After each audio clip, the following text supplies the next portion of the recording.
Hi friends, welcome back to Edupedia World. In our previous lecture of this series of lectures, we read about contact and non-contact force. Today's lecture, we will focus on Newton's laws of motion. We will read about the three laws proposed by Newton. We will study about the concept of momentum. We will understand what momentum is. And finally, we'll wrap up today's lecture with the units of force, the SI unit, the CGS unit, and what is known as the gravitational unit of force. So let us begin today's lecture with Newton's laws of motion. Sir Isaac Newton gave three laws, which are together known as the Newton's laws of motion. These three laws describe the motion of a body under the action of a force. We will see each of the three laws. Let's begin with the first law. First law of motion. This states that a body continues to be in its state of rest or of uniform motion until an external force is applied to it. So it states that a body remains in state of rest or of uniform motion in a straight line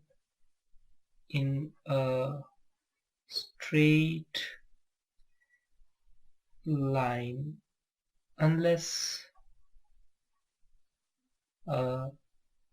an external force is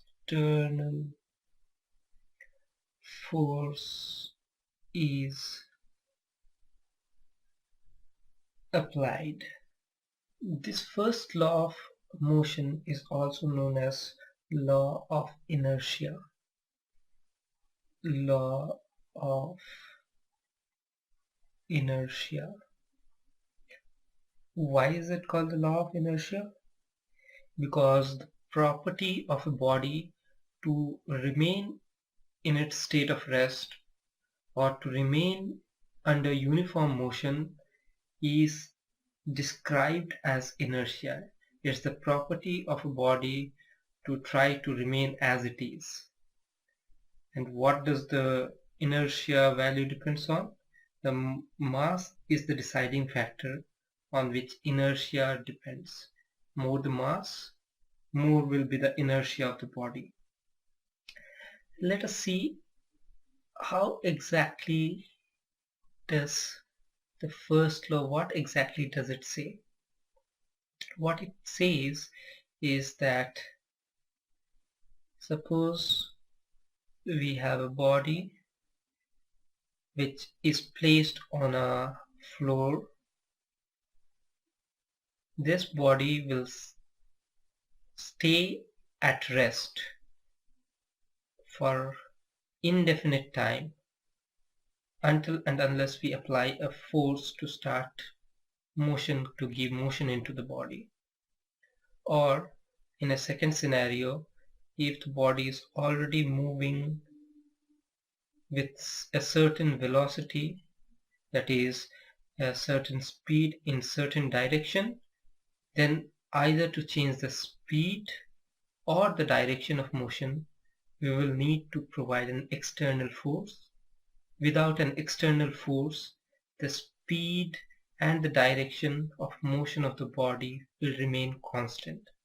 That is, the body will have uniform motion in a straight line. Now, before we go to the second law of motion, we would like to see what momentum is. Once we understand what momentum is, then we will jump into the second law of motion. The momentum of a body in linear motion, the momentum of a body in linear motion can be defined as the product of mass of the body and its velocity. So momentum is defined as the product of mass and velocity. Momentum is a vector quantity, that is, it will have a magnitude and a direction, which is represented as p bar. P is representation for momentum, and the arrow on the top represents that it's a vector quantity, and that is equal to mass into velocity. Velocity is again a vector quantity because velocity is speed in a particular direction. Now, since momentum is the product of mass and velocity, the unit of momentum, let's write unit of momentum in SI unit, it will be kilogram from mass and meter per second from the velocity. So it is kilogram meter per second. That is the unit of momentum in SI units. And if we see in CGS unit, the unit will be gram per gram into centimeter per second. Gram is from mass and centimeter per second is from velocity. So we understand that momentum is the product of mass and velocity. But why is it so important? Why are we taking time to understand what momentum is? It's so important because momentum is the factor which will decide how much force is required to bring a certain change in the state of rest or of uniform motion of the body. And we will use the term momentum when we study the second law of Newton's law of motion. So with this background, we'll go to understand the second law. Newton's second law of motion states that the rate of change of momentum of a body is directly proportional to the force applied, and the change of the momentum takes place in the direction of the applied force. So the second law states that the rate of change of momentum is proportional to the force applied,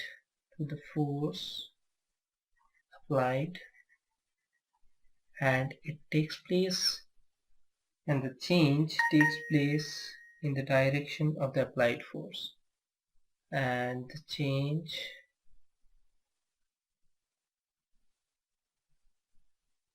takes place in direction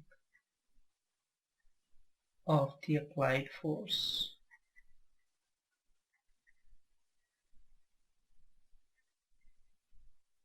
So this is the basic statement of second law. Mathematically, we can express this as force is proportional to, this is proportional sign, change in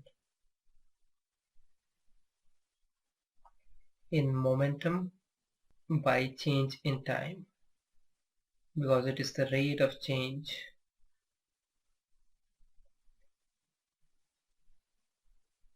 Its symbolic representation is this delta p, because p represents momentum and delta refers to change. Delta p by delta t. So it is force is proportional to change of momentum per unit time. Now just a couple of minutes back we saw that momentum is mass into velocity. If we replace this over here, then what we'll get is something like this. This will give us force is proportional to delta of mass into velocity by delta t. Under normal circumstances, mass is a constant quantity. So under such scenario, when the mass of the body is not changing, it can change in several situations. If it changes, we cannot take mass out, but under normal circumstances, if mass is constant, then we can take mass out, and we can write this as force is proportional to mass into delta V by delta T. Now I think we can identify what delta V by delta T is. This is the rate of change of velocity, and we know that rate of change of velocity is called acceleration. So we can further write from here that force is proportional to mass into acceleration. When can we do this? We need to keep in mind that here the mass is constant. Mass being constant, force becomes proportional to mass into acceleration. To remove the proportionality, we can include a constant value, and we can write it as F is equal to K into mass into acceleration, where K is constant of proportionality. But suppose that we take the units of force such that for 1 unit of force, 1 kilogram of body will have an acceleration of 1 meter per second square, then we can take K as 1. So what we are basically doing is that we are defining the unit of force in such a way that the value of K becomes 1. Therefore, we can write that F is equal to mass into acceleration. Under what circumstances? The units are taken such. Units defined such. When this happens, we will get force is the product of mass and acceleration, and this is the mathematical definition, mathematical representation of Newton's second law of motion. We can represent this in the vector form. How can that be done? I will do it over here. Force is a vector quantity. That means that it will have a magnitude and a direction, and that will be equal to mass into acceleration, since acceleration is also a vector quantity. As I said, this force is equal to mass into acceleration comes assuming that mass is constant, mass being constant. But there is another form which is the much more basic form of Newton's second law, which will always hold true whether the mass is constant or the mass varies. That can be written as F is equal to change in momentum by change in time. This is always valid. Basically the second equation is the universal equation for second law. The first equation, which we normally use, is a special case when the mass is constant. Now from this second general equation, we see that force is equal to delta P by delta T. Now if we do some manipulation and we cross multiply delta t over here, we can write it as F into delta t is equal to delta p. This particular term, F into delta t, this is given a special name, and this is called as impulse. I-M-P-U-L-S-E. So what is impulse? Impulse is the product of force and the duration for which the force is applied on the body. What is important about impulse is that it gives us a quantitative measurement of the change in momentum. So impulse tells us about change in momentum. This is just a brief idea about what impulse is. We will not get into the details of impulse, but since we already had the expression, I'd like to point out what this impulse thing is and what physically it simply signifies the change in momentum. Now let's get back to the first equation, that is F is equal to ma. I'm writing it over here again. Force is equal to mass into acceleration. From this equation we can find several relations. What are the relations? If we try to relate force and acceleration, suppose that we have a particular body of a particular mass and we want to find out how much force is required to produce how much acceleration, then this relation will tell us that when we plug in the numerical values, we get the exact amount of force required to produce a particular amount of acceleration for that mass.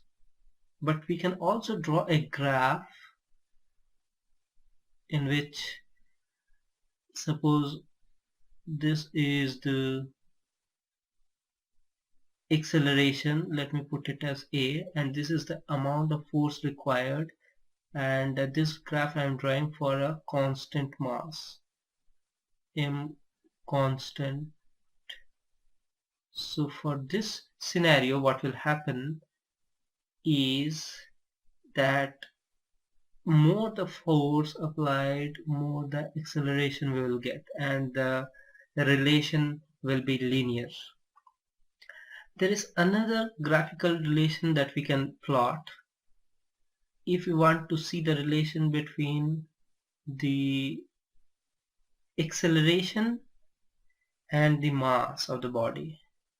Imagine that we have a particular amount of force which we are applying on different bodies of different mass. Then how is the acceleration relation going to be for each of them? The plot for this scenario will be something like this. It will basically be a hyperbola. What that means is, for the lesser mass body, the acceleration obtained will be much higher for a given force than that for a greater mass body. So higher the mass, lesser will be the acceleration obtained for the same amount of force applied. These two are the graphs which is directly derived from this particular relation, that is F is equal to ma. Now we have more or less understood what the second law of Newton's laws of motion tells us.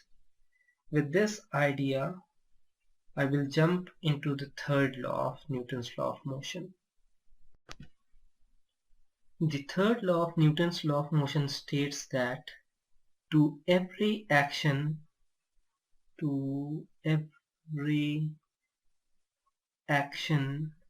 there is an equal and opposite reaction. What do we mean by equal and opposite reaction?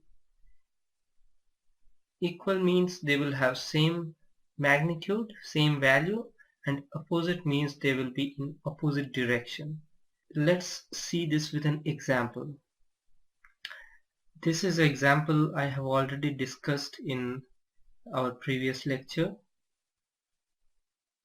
We have a box lying on a table. Now this box will apply a force equal to its weight in downward direction. Let's say the weight is W, so this box will apply W on the table, and as a result of this, the table will apply a force on the box in the upward direction, which will be normal reaction force N. And since the body is at rest, W will be equal to N. So if we say W as the action, then N, the normal, is the reaction force. This is what the third law of motion says, that every action, that is W, has its equal and opposite reaction, that is N. And the forces always exist in pair. This is the pair of force, and they do not apply on the same body.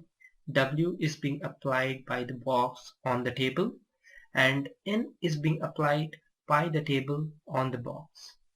This is what the third law states. This is a summation of the third law. We have seen several examples while discussing contact force as well as while discussing non-contact force, where we saw this happening. We did not know that this was the third law, but that was exactly the third law taking place over there. Okay, so now we have a fair bit of idea about the laws of motion.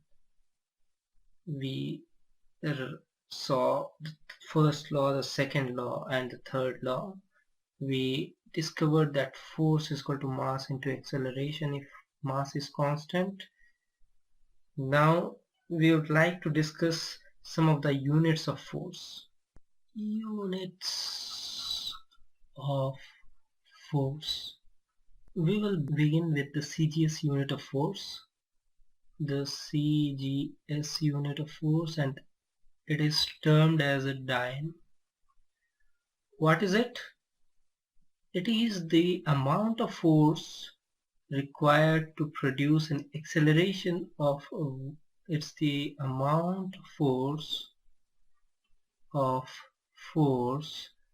required for an acceleration to produce acceleration of 1 centimeter per second square in a body of mass 1 gram.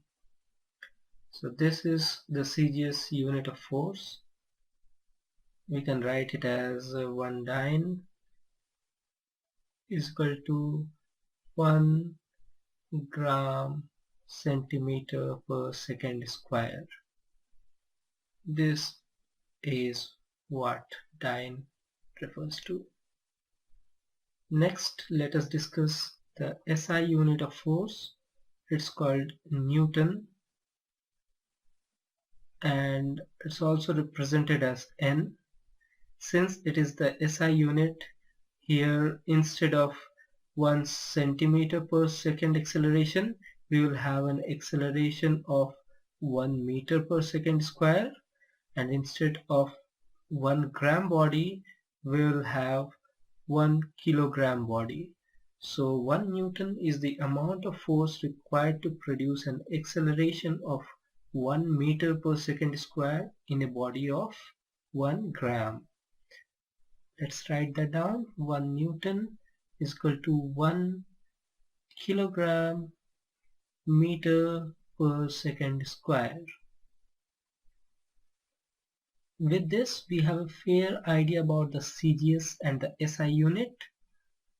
Now I would like to find the relation between the CGS unit and the SI unit. That is, how much is 1 Newton in terms of dyne. Let us do that here. I write 1 Newton is equal to 1 kilogram meter per second square. But we know that 1 kilogram is 1000 grams. and we know that 1 meter is 100 centimeter. We keep the second intact because it's second square here and here as well, so it does not matter. Now we have 1 2 3 4 5, so 10 to the power 5 gram centimeter per second square. And as we can see here that 1 gram centimeter per second square is 1 Dalton. So we can write 1 Newton is equal to 10 to the power 5 Dalton. So this is the conversion between the SI unit and the CGS unit of force. That is 1 Newton is equal to 10 to the power 5 Dalton. These are the most fundamental units of force that we encounter in day-to-day practice. But then again there is another unit which is derived from gravity. In terms of gravity we write force as kilogram force or gram force. These are called gravitational unit. Gravitational units of force. What does they imply?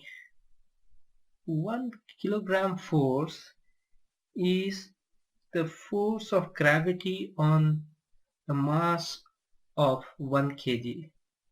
Force of gravity on 1 kg mass. And what would that be? In terms of our SI unit, what will this be? So the force of gravity is 9.8 meter per second square. 9.8 meter per second square, and the mass we know is 1 kilogram. So this will be equal to basically 9.8 kilogram meter per second square, and we know that is 9.8 Newton. So the gravitational unit of force in kilogram force is equal to 9.8 Newton.